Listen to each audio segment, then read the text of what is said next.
Cut చేసి పెట్టుకున్న boil eggs అలాగే ఇక్కడ మనము ఎల్లో కూడా సెపరేట్ గా తీసి పెట్టుకోవాలి.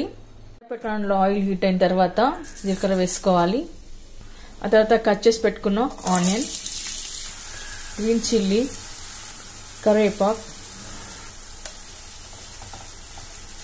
సాల్ట్, పసుపు వేసుకున్న తర్వాత సాల్ట్ వేసుకోవాలి. అల్లం వెల్లుల్లి పేస్ట్, ఆ తర్వాత కట్ చేసి పెట్టుకున్న టమాటాస్. ఇప్పుడు టమాటాలు కాస్త మగ్గే వరకు కలుపుకొని పెట్టుకోవాలి.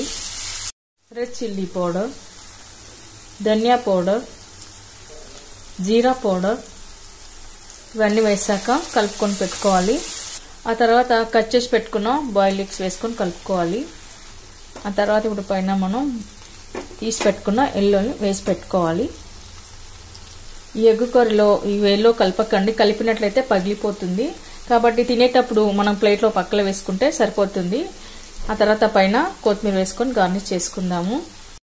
చూసారుగా గుమగుమలాడే బాయిల్డ్ ఎగ్ టమాటా కర్రీ రెడీ.